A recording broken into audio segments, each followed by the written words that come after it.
Yes, sir. Welcome to Theology in the Dirt. We're trying to practice our theology in the public square of our homes, our city, and our world. You get the podcast, sermon notes, and other blog posts, as well as merch, including that incredible Nephilim t-shirt. Yours is in the cart. Yeah, it's in the cart? Yeah, it's in the cart. I cannot wait. Y'all making fun of me, man, for trying to sell merch. You can go to theologyinthedirt.com and get all that good stuff and do good with it as well. My name is Mitchell Jolly. I'm Chris Hayes. John Palmer. Hey, it's time to shake and bake. That's not it. It's time for Tinkerbell. That's right. That's incredible. That was awesome. You're going to have to edit that out, aren't you? No, don't edit that out. That's hilarious. Let's shake and bake. He was thinking pixie dust. That's like when you used to read those books as a kid, on the books on tape, and that's when you knew to turn the page. Yes, that was it. Oh, man, I'm crying right now. Awesome. We need a producer so bad. What other sounds you got on there, Nancy? How about shake and bake? Please don't cut this out. 0 for 2? How about this one? Shake and bake. Yeah! Shake and bake. Shake and then bake. Shake and bake. Shake and bake. It's shake and bake time. Shake and bake, buddy. Shake it before you bake it.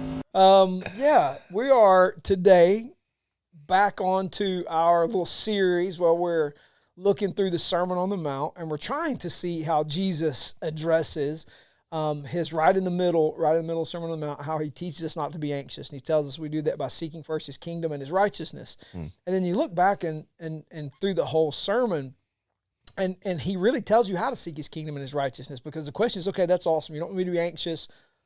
And you say, I do that by seeking, looking after, coming after your kingdom and your righteousness. Well, geez, what in the world does that look like? And then you realize it's the whole sermon. It's everything he's telling you to do. And there are 22 things that Jesus teaches us that if we will do these things, we will defeat anxiety and all that good stuff. And so we're trying to unpack those 22 things. And today we're on the one, Matthew 6:24, in which the Lord Jesus teaches us to serve God and not serve money.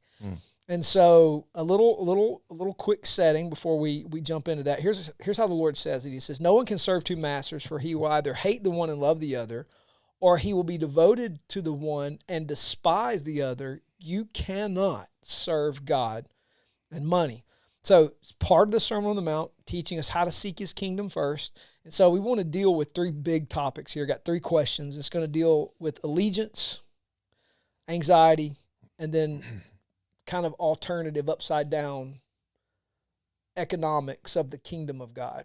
And so let's jump into the first question I have for you guys, and we can unpack this together. What does Jesus mean in verse 24 by serving money? And how does money become a master? So what does Jesus mean by serving money? I mean, I think it's pretty clear that he's not talking about casual employment here. It's a kind of being enslaved to, you use the word allegiance. I think that's the right word. It's total allegiance to like a bondservant in ancient times who lives under the will and direction of their master. Yeah. And frankly, it's just saying you can't, like, part of that is a surrendering to. Yeah. And if you, like, the very nature of surrendering to something is you can't surrender to multiple things. And especially two that don't operate, cooperatively. Sure. Right. Well, that word serve, two masters, it's the word where we get our word slave from. Douleon. Oh God, douleo. I'm sorry, from doulos. So the word is douleo from doulos, and it's quite literally doulos is a slave. And so the use of that adjectively, verbally, you cannot serve two masters. This idea of I'm a servant to one, I'm a slave to one. Now, of course, we could get down into what it means to be a slave of God. And Jesus actually speaks to that. We're no longer slaves of sin, but we're slaves of righteousness. We're slaves unto him. So we're servants of, we belong to, been purchased by Christ. But serve. So you hit it. It's just this issue of what am I a slave to? So by serving money, I'm a slave. If I'm serving money, money is my master. That's stark. Yeah. Yeah, I don't know what to say right now. Just being honest. Like, yeah. Because I think you can get mixed up in that a little bit, you know? Yeah. Because it's not, money isn't evil. Right.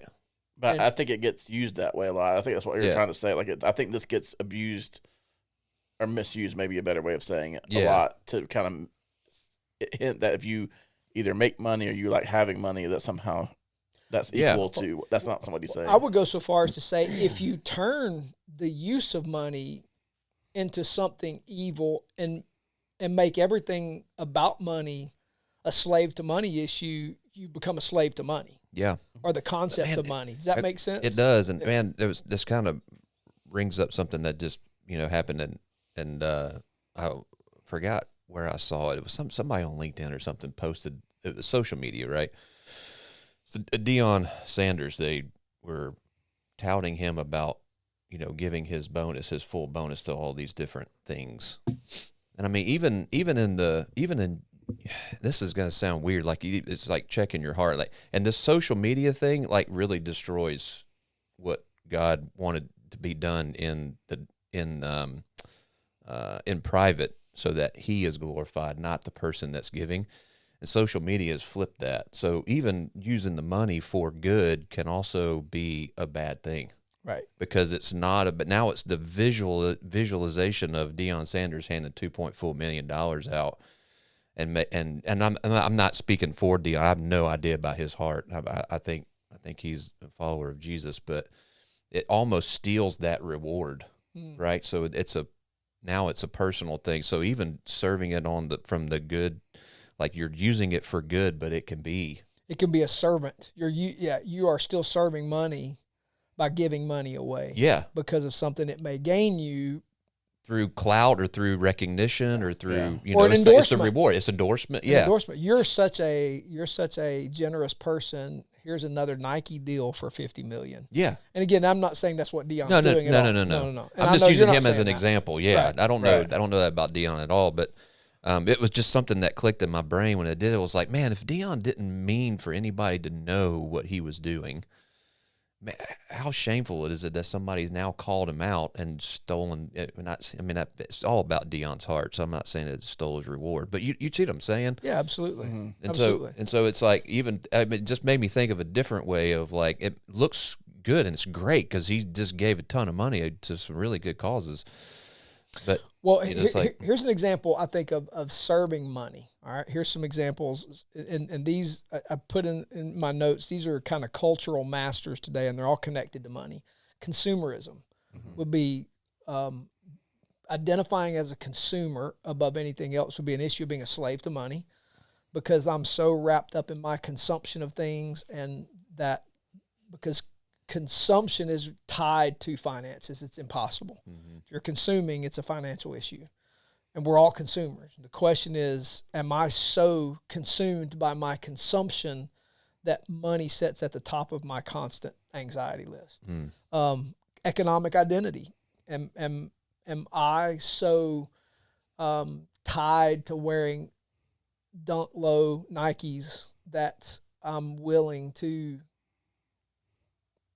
sacrifice other things to wear my Nikes?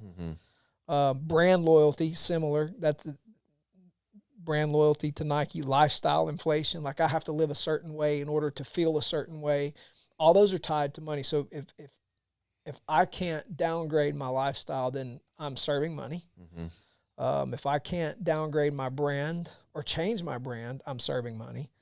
My economic identity, and I think when I said economic identity, I described brand loyalty, but my economic identity is I may like to come off as the upper class.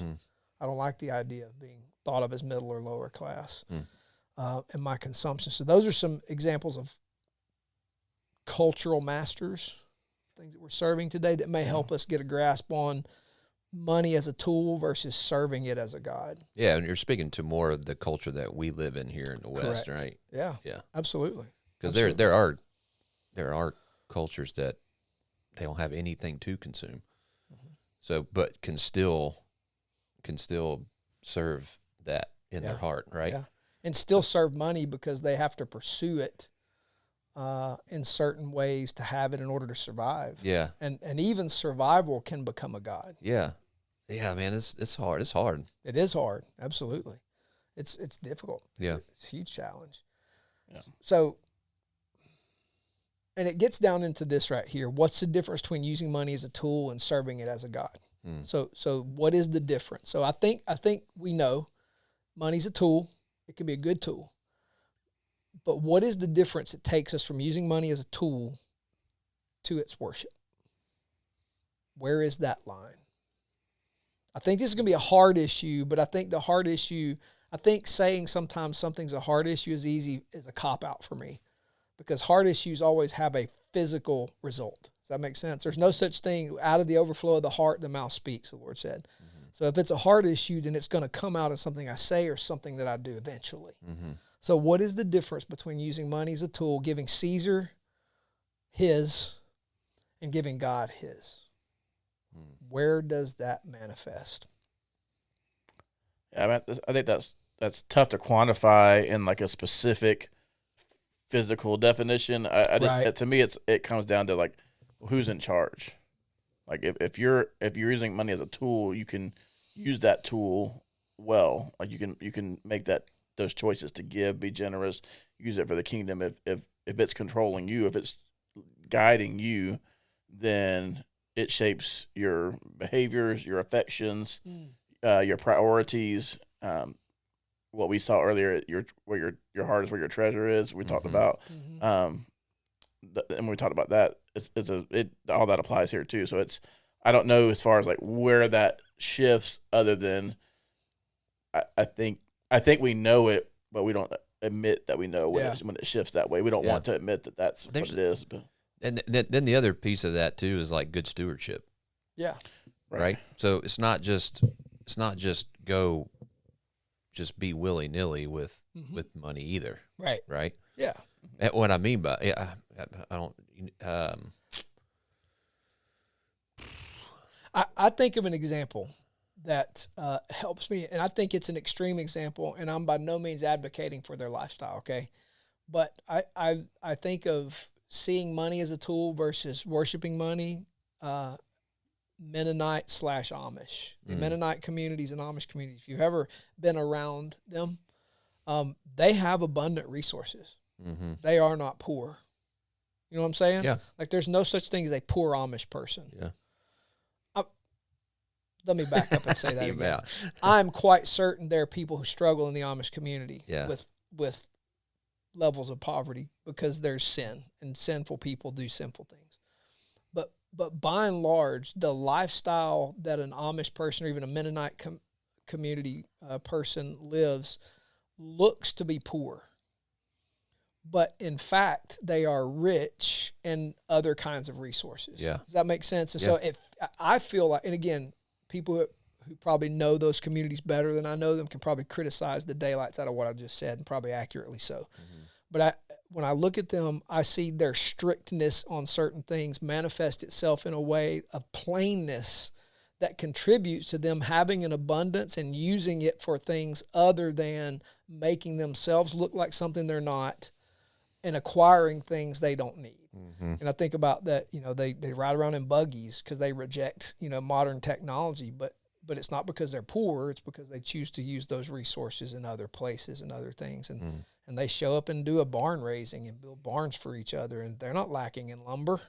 They're not lacking in tools. They're not lacking in resources, and they're not lacking in know-how. Certainly not.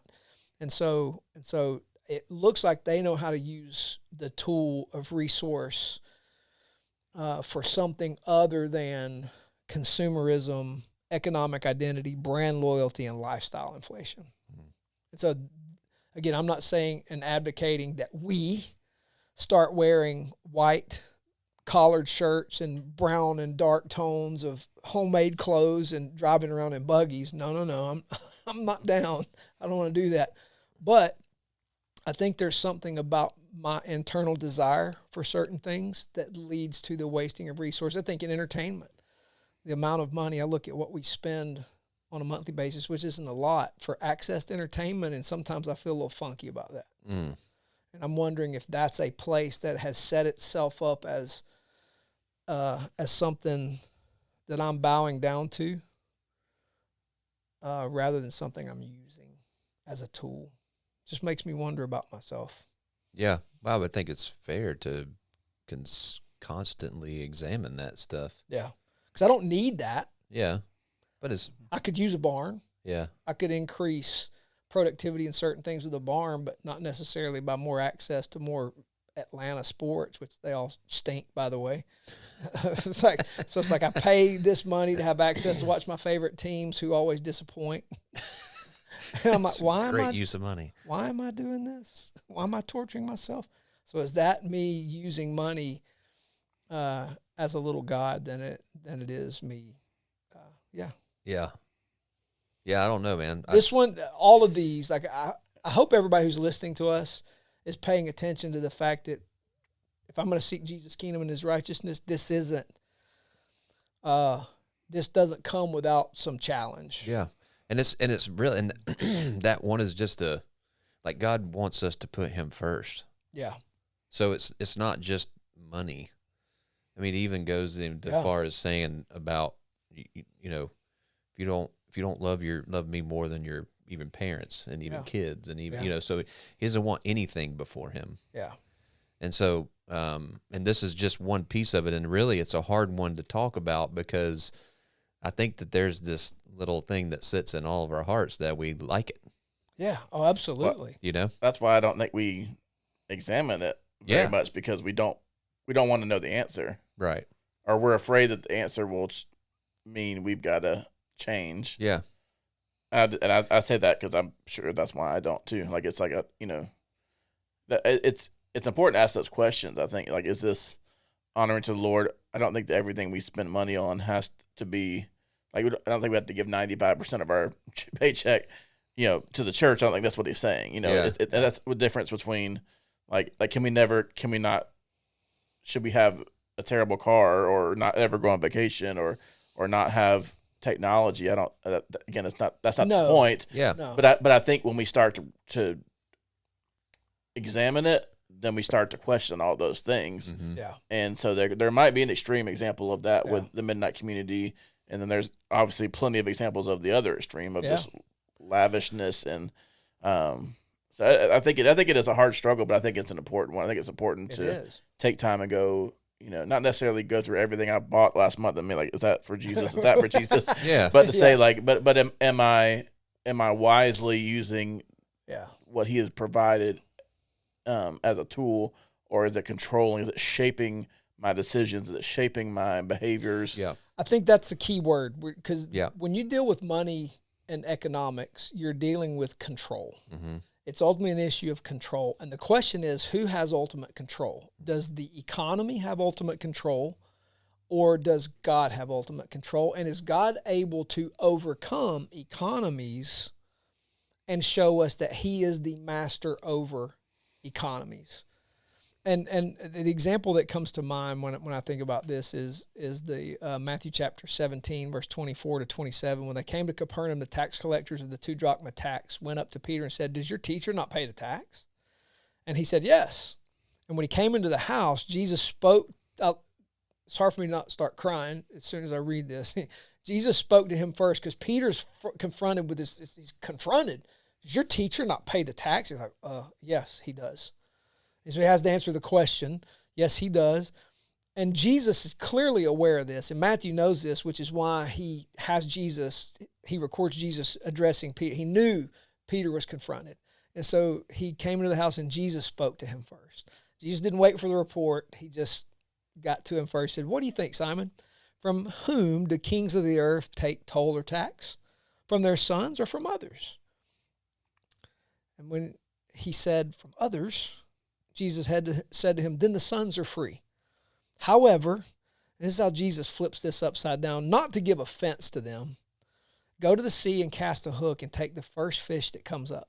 And when you open its mouth, you will find a shekel. Take that and give it to them for me and for yourself.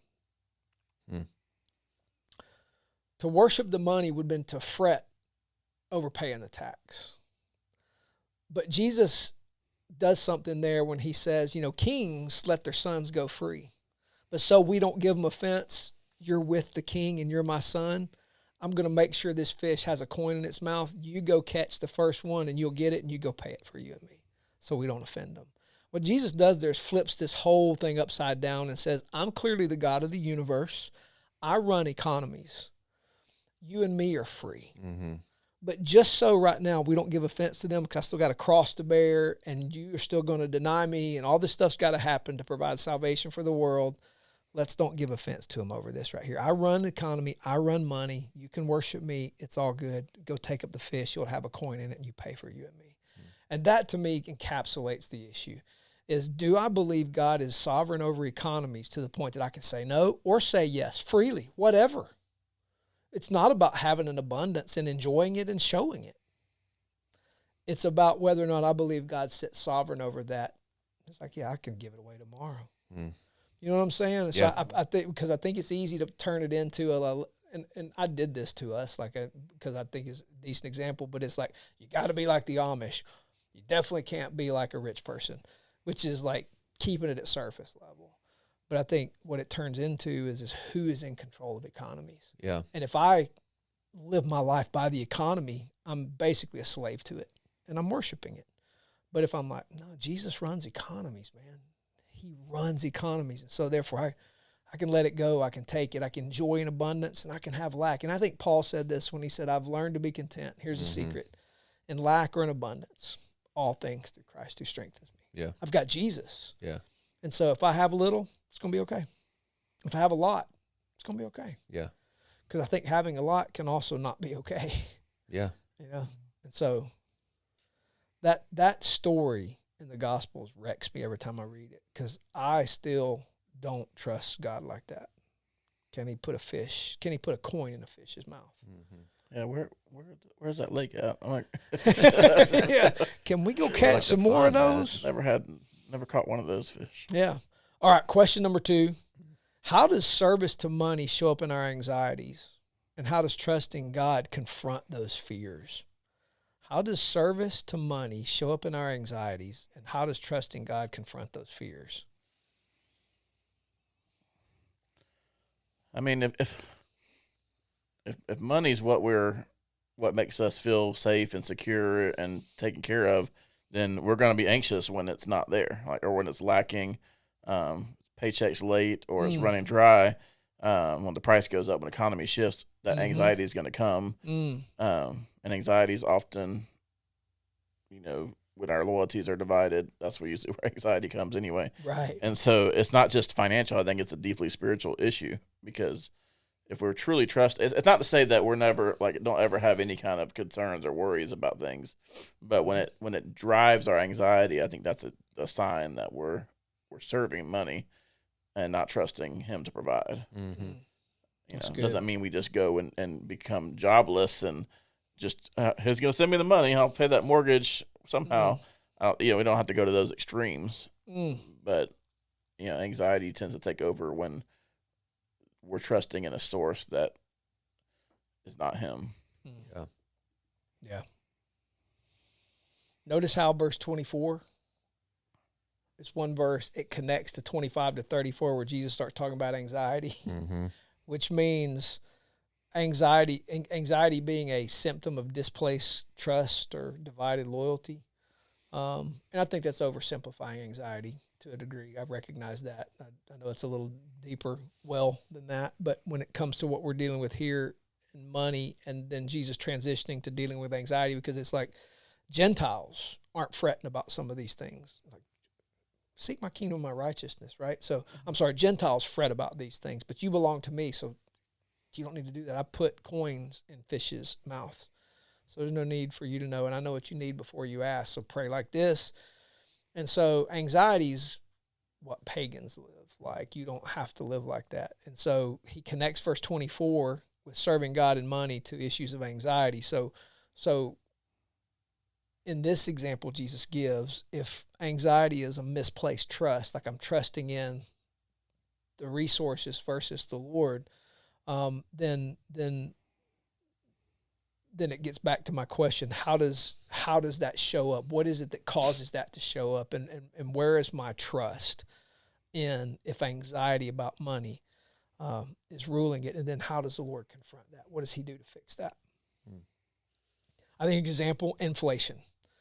Inflation's killing all of us, right? Go to Walmart to pick up some items for a meal, and you spent $50. Mm-hmm. And it's like, whoa, wait a second, this is just taco night.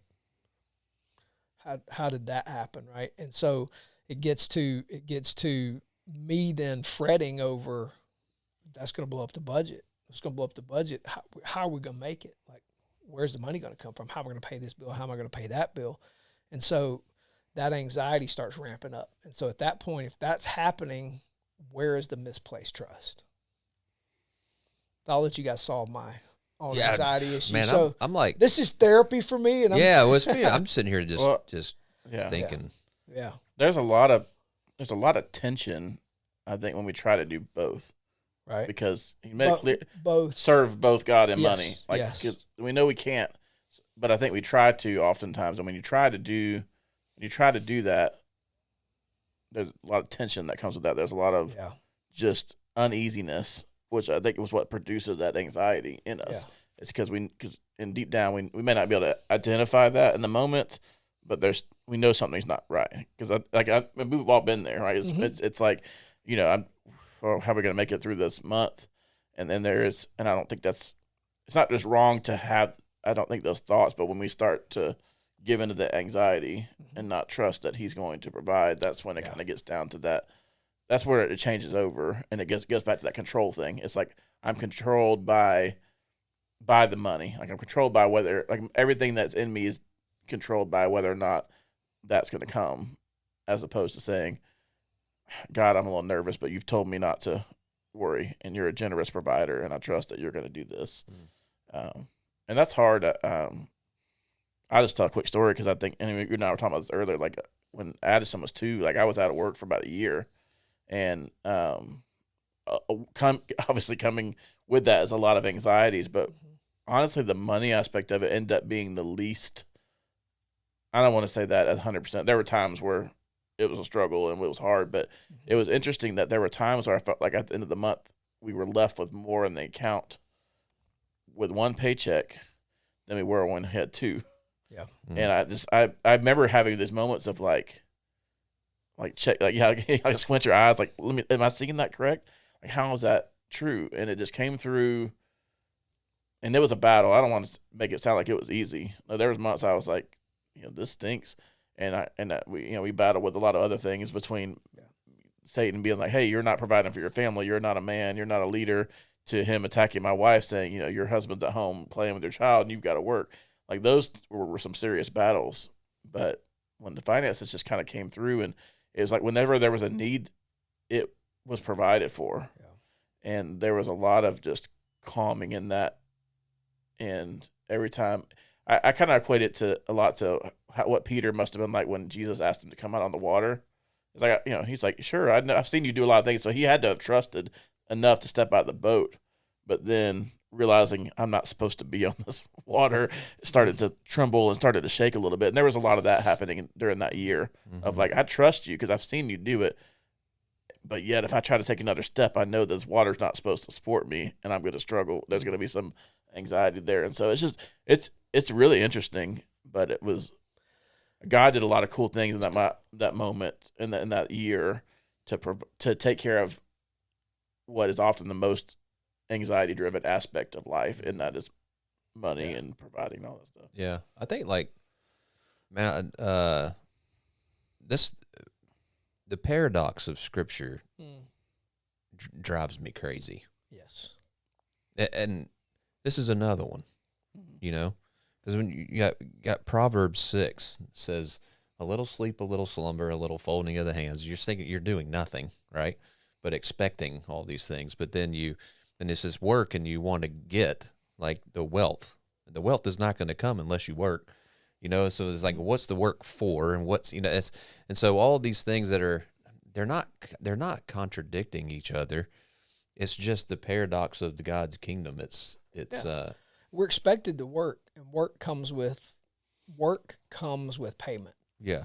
I think sometimes, though, our work, God is able to reward work because of it's hard to put into words the overlapping of the realms of creation, unseen reality, because we live according to the unseen, not the seen. Mm-hmm. And so when you read those Proverbs, there's no room for laziness. Paul will say the person among you who doesn't work should not eat. Right. So there's not this sense in which I shouldn't be laboring at something, right?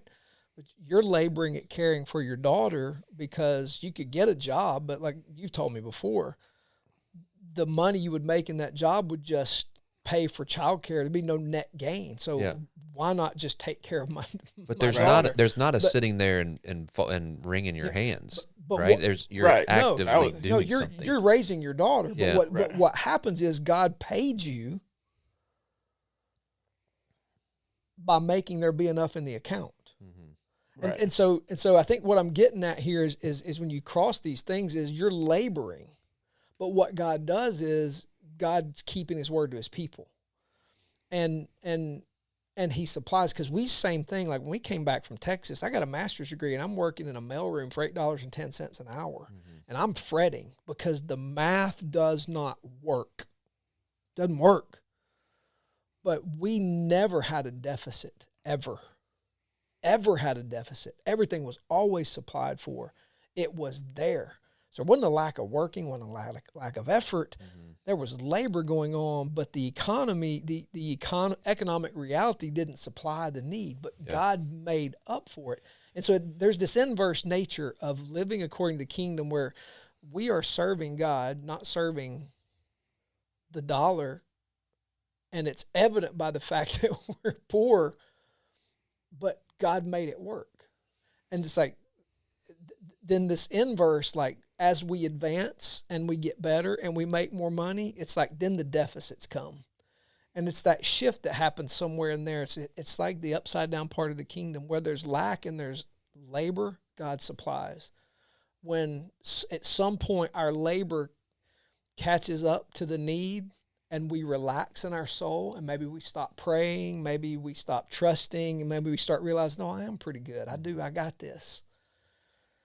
And then we start running up on the deficits because what we start adding starts stacking up, and then there really is no gain. Does that make sense? Yeah. It's kind of like when we get abundance, then the fretting happens, but for the wrong things. And when we don't have an abundance, there's still some fretting, but there's intense trust in the Lord, and he just makes up in the lack and supplies it. And so at some point in there, for me, I stop serving God and start serving the dollar.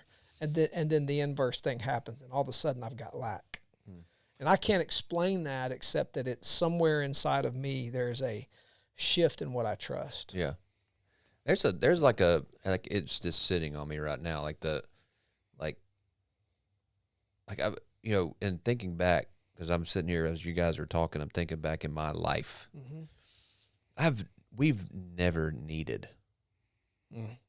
We've never truly needed anything. Like, did we have levels of things? Yeah. I mean, I grew up with a family of 6. There was 6 of us, 4 kids, and then mom and dad, and lived off dad's salary. That was it. Mom stayed at home, raised kids, and so we didn't have much, but we didn't lack. Yeah.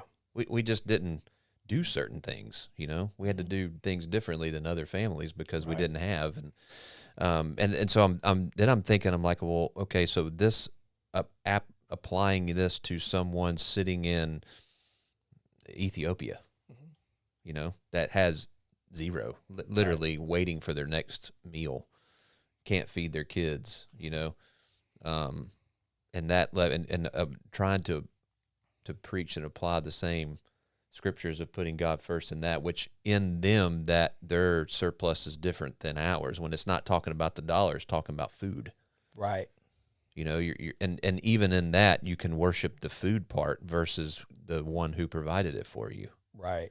And so I'm just trying to thinking through, like, making sure we're not being tone deaf to our culture, but how would this even apply to cultures that don't have abundance, which we do in the Western culture have really abundance. Yeah. Well, here's Proverbs chapter 30, verse 9. It's really verse 7. Proverbs chapter 30, verse 7 and 9. Two things I ask of you. Deny them not to me before I die. Remove far from me falsehood and lying. Give me neither poverty nor riches. Feed me with the food that is needful for me, lest I be full and deny you and say, who is the Lord? Or lest I be poor and steal and profane the name of my God. Yeah. And so we kind of dwell between those two extremes. It's easy for us to talk about having too much and it's a God, or having too little and trust in the Lord, but it also being a God. Mm-hmm. And I think this wise saying before the Lord is, there's two things here. Man, I don't need poverty, and man, I don't need riches. But Lord, give me just enough, because if I got too much, I'm going to not deny you. If I got too little, I'm going to sin and do something I probably ought not do. And I think that's the wrestling here, is like finding that place and living in such a manner that we're in between too much or too little. And I think that requires discipline. I think the heart of being able to answer the questions we're asking is, how do I apply biblical, proverbial discipline and wisdom to the use of a resource and it not become a God? Because again, money's not evil. It is not evil. Love of money is a problem. Yeah. And so I need to find a way to use it.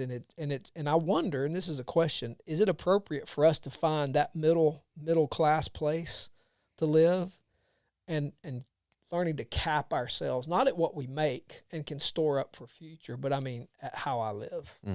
Yeah. I think that may be the deal there. Yeah. Yeah. It's, where is that place? And yeah, that's a challenge. Yeah, it is a challenge, and it's a challenge. Yeah, there's other things that come with challenges with that too, Yeah, right? It's like, that's right. because I think, like, it's not.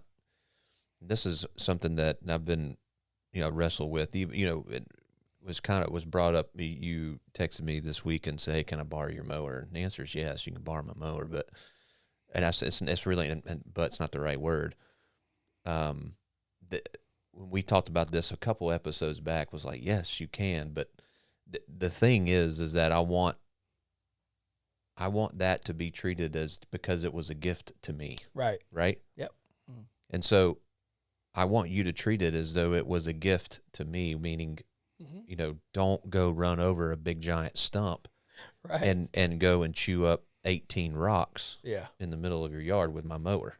You know what I'm saying? Yeah, absolutely. Yeah. Do not go cut rocks with my mower. Yeah. And it's not the fact that I'm in love with the mower, like, No. but I know that what the Lord has blessed me with is given the opportunity to have that.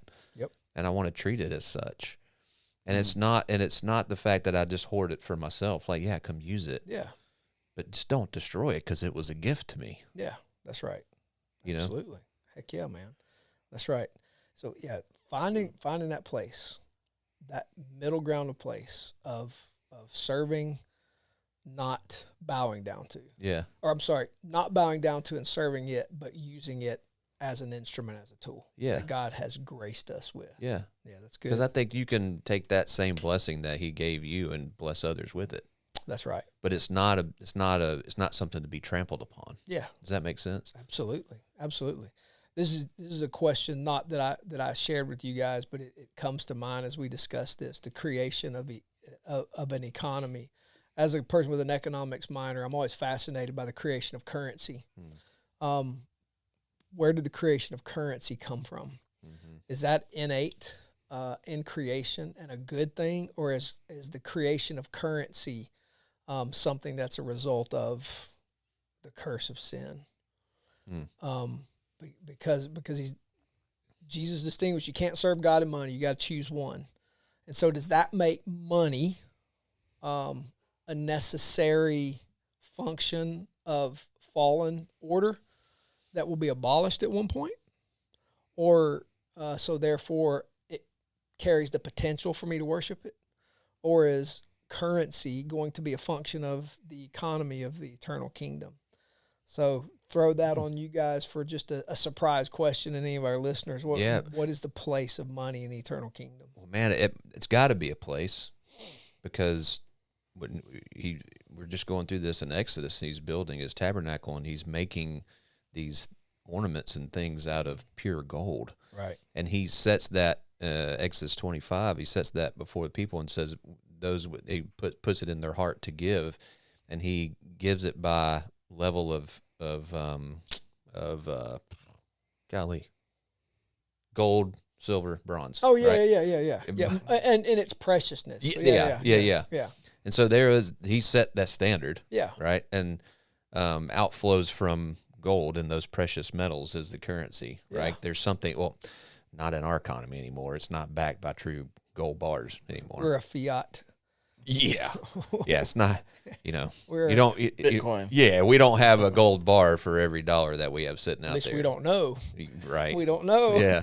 We hope. Yeah, we hope. Yeah. But that was the basis of it, though, right? Right. The basis of the currency was to have that, and we're just going to use the currency because it's more fluid. Yeah. You can't just go take a whole gold bar and, drop it on a pawn shop desk that's and right. say, I want to buy that. I mean, you could, but Well, the fact that, Not very practical. yeah. So my Yeah. answer to your question, I think it is. so you could make an argument that the use of money rooted in good things in creation, like a commodities backed currency, has more of a potential for being something that is redeemable and usable in the eternal kingdom versus a fiat level currency that is completely built on perception that can be lies. Yeah.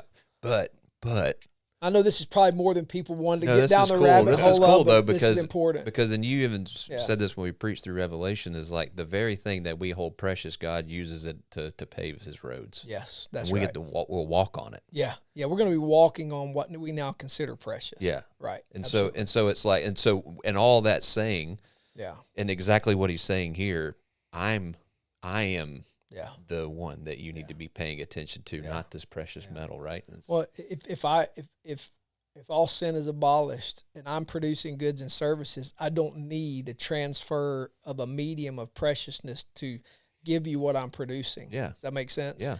I will gladly give you what I'm producing because it's going to continue producing, and you have something for me. Mm-hmm. Because there's the reason you have to give me currency now is because you might take what I've produced and I get nothing for it. And so therefore there has to be some sense of exchange. It makes me wonder whether or not currency is an innate necessary function of a fallen order that one day we will not need anymore. Yeah. And Maybe so, not. And so I the mean- Lord sets them up. He sets them opposed to each other. It feels like the Lord is setting money and himself up as two opposed realities. Yeah, I don't know. I mean, go back to Eden. So Genesis 1 and 2, was there currency? Yeah. It didn't No. feel like there was a currency. Yeah, they didn't even talk about. Yeah. They talked about some precious stones. Yeah. Well, you get the first hint and distinction in things is at least in their hearts when Cain and Abel, one brought some, one brought the best, and you start seeing distinction. And it's not the vegetable versus the meat. Mm-hmm. It's the recognition of value. Mm-hmm. And so rather than bring the best and the most, I brought the least, Mm-hmm. you know? Yep. And so there's that sense of development post-Eden of an imbalanced system. Yeah. And so Jesus sets them opposed. It's God or money. And so if you worship me, you can use the currency. It's necessary now, but you use it. Yeah. You don't worship it. The bartering system long ago was set up to be a measurement of need as Correct. opposed to a measurement of equal value. So Yes. it wasn't built on balance. It was built on, you need a cow and I need a chicken. They're worth very different things, but I'll make that trade because you're getting something you need and I get getting something I need. Yeah. And somewhere along the line, that became it became less about need and more about, well, I'll trade you this lawnmower, but it's worth $2,500. So you got to give me $2,500 worth of things back Yeah. in return. Yeah. And I assume at some point that's what led to currency. So perhaps currency, after he returns, is not something so much physical, but maybe it's an outpouring of the usage of our gifts for his sake, but also for one another. Yeah. And maybe I have no idea. I've never really thought about it before. That's just what came to mind as we were talking about that. Is maybe it's not so much tangible gold, silver, or dollar bills, but there's an outpouring of our giftedness in some. Well, that's where it's interesting too that even pagans and even godless communists, atheists are trying to get back to that place. That was the whole utopian dream of a Marx, economically, but without the factor of God and thus a factor of ethics and morality, that's not even possible because it's just power rules. And so when you factor in the Lord Jesus, you can take an economy that is not rooted in a currency, but rooted in the common value and ethical standards of the holiness of the kingdom of God and ample supply for everybody, which is what the Lord looks like he's looking forward to. Yeah. And Marx wanted, but he had no theology for it. Yeah. And that works in an environment where everyone has the same goal and the same point of worship. But that doesn't exist here because we have love of both, and so that's why we have to have currency. So the Lord said, you love me or you love the money? Yeah. Well, I mean, the fact that they ate from the tree that he told them not to was the part of that too. Yeah, because he gave them everything in abundance. He did. You can eat of any other thing in the whole place. Just not this one. Just not this one. Yeah, man. All right, third question. What does it practically look like to serve God and not money in a system built around wealth and consumption? What does it practically look like to serve God and not money in a world built around wealth and consumption? I mean, I'll give you 4 words: generosity, simplicity, Sabbath, and hospitality. Yeah. And we've talked about hospitality before. And yeah. And like my PTO, after I got my 0-turn serviced, I went to cut grass with it, and the PTO wouldn't engage. And I said choice words into the air. And so I called John, I need to borrow your mower. My PTO didn't engage. I have to send it back to AgPro. And so I was like so hot. But hospitality, you were willing to share your resource, right? So you weren't interested on this wealth or consumption. You're like, sure, absolutely. Yeah. So you're welcome to use my mower. And so what does it look like to serve God? Hospitality, Sabbath, simplicity, generosity. How do those things work out? I think they all go together. I don't think they're separate.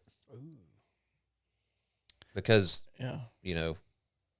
being generous, you're hospitable. What was the other 2 words? Simplicity and Sabbath. Simplicity and Sabbath.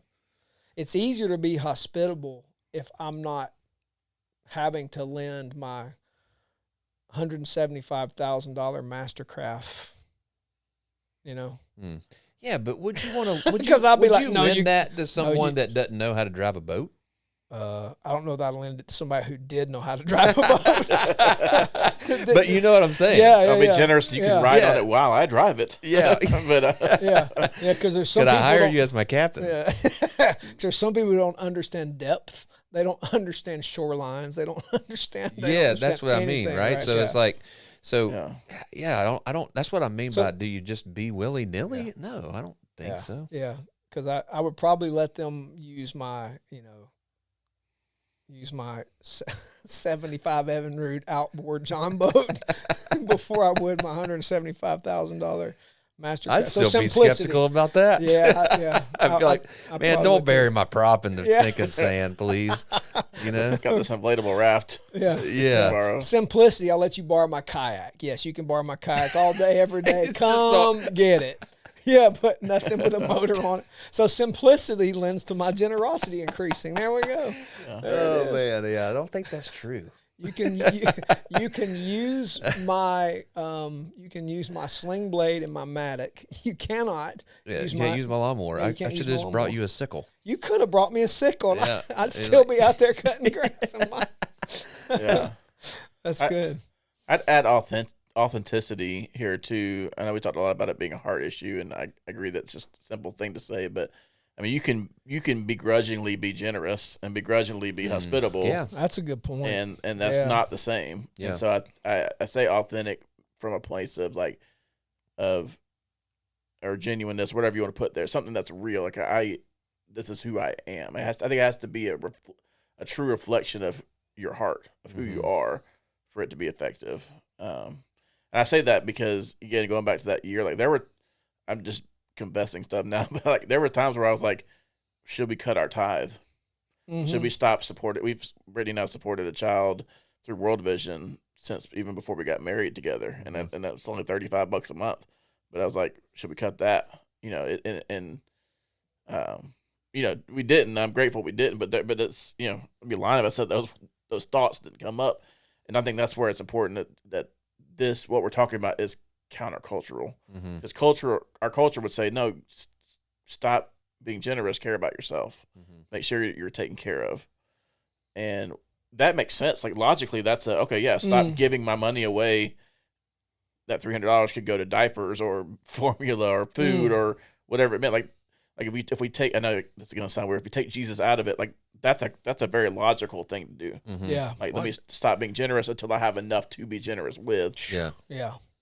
But what he's saying is the complete opposite of that, and it goes back to the story of the lady with the one coin. Yeah. Yeah. This it goes back. Just a question that just popped into my mind. And to go back to the Levitical law, and I don't mean to take us there, but you know, if someone borrowed someone's donkey and the donkey died on their account, then they're liable for replacing it, right? That's right. Even though the donkey may have been sick. Yeah. You know, and so it was like, so even in that, there's a responsibility on the one. There's a responsibility on the generous one, and there's a responsibility on the one that's receiving the gift. Yeah, that's right. You know what I'm saying? Yeah, absolutely. Yeah. That's good. Yeah, I think generosity really, really kills greed, because, I mean, in fact, you know, Paul will say, or it's the Proverbs that says, oh shoot, I didn't put this in my notes. One, let me see if I can look this up. Let's see, only suffers want. Proverbs 11:24. One gives freely, yet grows all the richer. Another withholds what he should give, and only suffers want. And so that, because we'll come back to that. Should we just cut the tithe this month, because, you know, that's 5 vehicles that need repair this month, and then you go back to the first fruits, and the Lord said, no, bring me the first fruits, like bring me the first shoots out of the ground, because that's an act of faith that says you believe I can make it abound to you. And so it always comes back to, no, cut God's portion first, man. God's portion first. Give God's, and let him make up the lack. And if that's 2 months later, then let him make up the lack. But by all means, give God his first, because so generosity kills greed. If you start being generous to God, it kills greed, and then puts you in a place of like, Lord, you got to make this up. Yeah. It also produces, like, just unrelenting joy. Like, have you ever just given something to someone? It just feels good, like, to give. I mean, maybe that's not true for everybody, but I don't remember a time where I gave or was generous that. And I don't mean like in a selfish way, like joy, like oh, it felt so warm and fuzzy to give, I'm going to keep giving for myself. That's not what I'm saying, but innately there comes a joy in being generous with what we've been given. And I would say, if you have a joy in giving, and you give to enjoy the joy you get from giving, that's perfectly fine, because I think that is a delight. That's a good gift God's given you, to enjoy him and to enjoy by faith the fact that he makes up for generosity. I think that's okay. It's like, it does give me that, and I'm going to do it for that purpose. I think that's laying up treasure in heaven. I think that's a good gift I don't possess. You do. You are a generous giver, and you think about other people, and it does give you delight, and I think it's okay to enjoy that delight for itself. Yeah, no, I think that's, I agree with that. Yeah. But I think that there's a caution there, just where it could become an idol too. If you want to get idolatrous and bring me a Yamaha boat, it's like, if that'll give you the biggest warm fuzzy you've ever had, you know, I'll receive that. I'll accept it. Y'all decide what I get paid. So if you if you want to increase, well, if you come into 47-fold, if you come into something, you know, and you just want to bless me with it, I will assist you in your joy. There you go. I That's see so kind of you. proof that I'm the pagan sitting here. That's why you don't have that boat. That's exactly why I don't have that boat. That's it. That's why. That's it. I'm the biggest idolater, biggest pagan among all the people. Of all people, I'm the centerist. The centerist. I'm completely. That's the guy. That's the guy. I don't know. So I think giving sacrificially to the local church, and this is huge, particularly as Christians, like giving sacrificially first to the local church is God's plan. Mm-hmm. It's God's ideal, and that kills attachment to money. It doesn't mean it's not going to cause stress at times because we're still wrestling.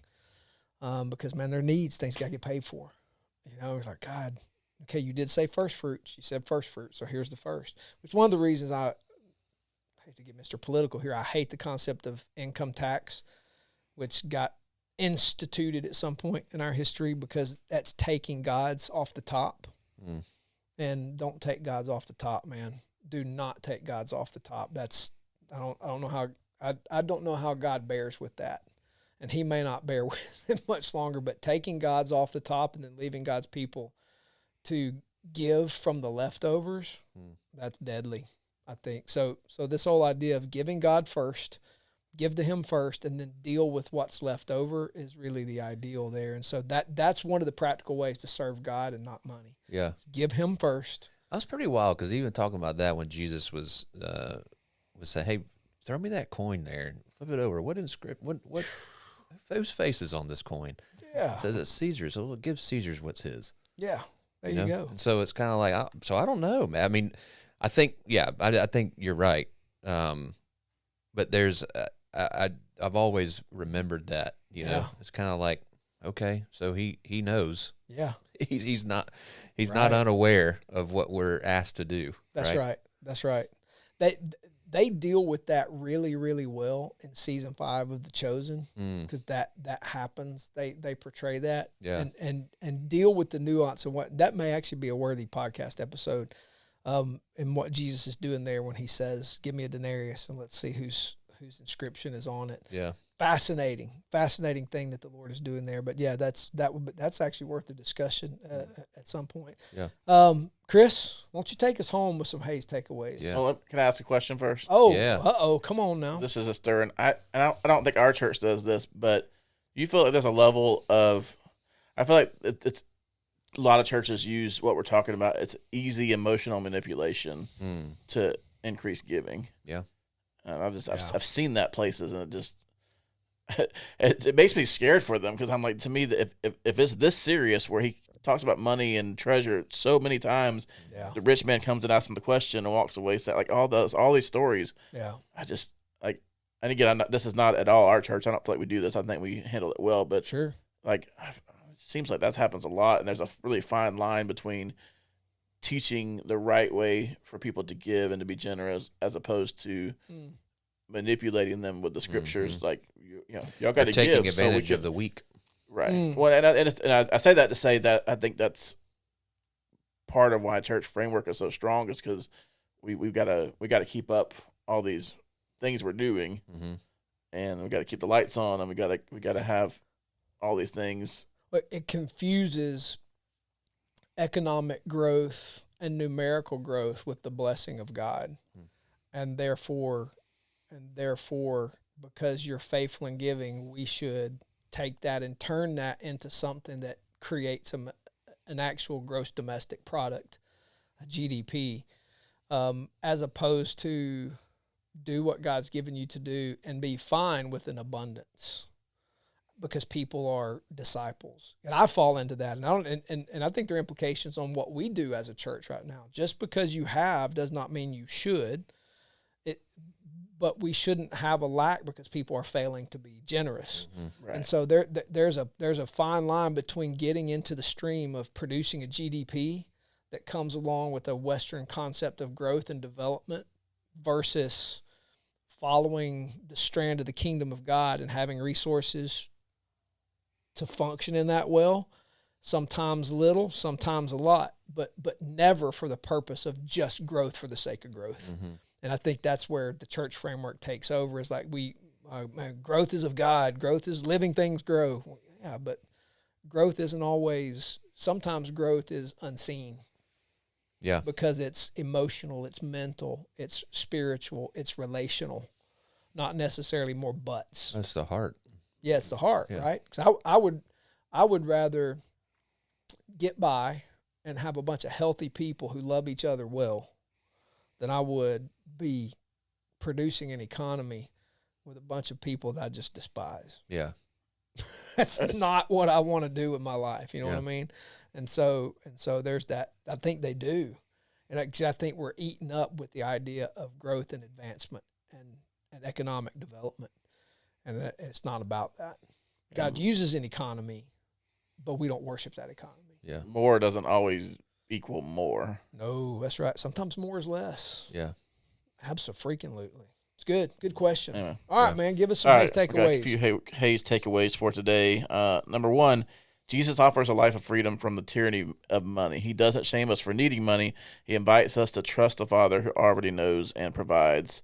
Number two, you can't serve both. We must ruthlessly examine our loyalties and priorities and ask, where does my money hold sway over my obedience, my peace, or my joy? And then finally, and these are going to come as questions, something to leave you with today. What if we lived as if everything we have already belongs to God? What would change? Our schedules, our spending, our anxieties? Just something to think on there.